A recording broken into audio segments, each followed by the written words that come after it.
The mayor's office is under fire tonight for using restricted funds to help pay for a new electric car program. That move violates city statute, and some say it could cost taxpayers in the long run. Our City Beat reporter Mary Mills on where the money came from and some of the reaction it's getting now. The Marion County Auditor says nearly $300,000 came from the city's storm water fund. That's a fund that can't be used for anything else, and it has several counselors wanting answers. You know, it has to stop here. It has to stop. Democratic councilor Zach Adamson says he supports adding electric cars to the city's fleet, but he doesn't like the way the deal's been handled. From the multiple contracts to the lack of council input, and now this. Whether it's $293,000 or a nickel, the fact remains is that that is a very specific fund that is used only for very specific things. Things like addressing drainage and flooding issues across the city, of which there's a long list of needs. Now, I'm certain those funds will be repaid.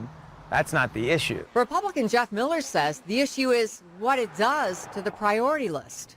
When I asked, hey, when are we going to get to 123 Samuel Street, and I'm told it's another 3 months. Well, it's part of that because we used funds for something different. Another concern, the money was moved from the fund just a month after the council agreed to a change in stormwater rates. We did ask our residents to raise their fees for stormwater funds, and you don't want to see this happening in conjunction with that. Well, I think this sort of tags on to the larger lawsuit that the council is exploring right now. Councilors on both sides of the aisle have concerns about the legality of the contract.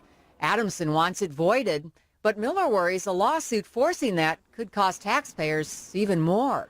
But even worse, it causes both sides to stop talking, lawyer up, and run to the other side of the room.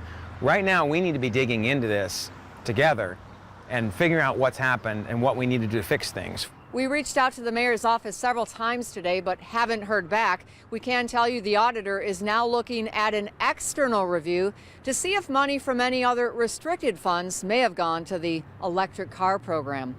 On the City Beat, Mary Mills, Channel 13 Eyewitness News. Thank you, Mary. In a statement Vision Fleet issued, they said they've acted in good faith and complied with the contract, adding that so far they've been paid just $1.5 million of their $9 million investment, and they are working to address concerns.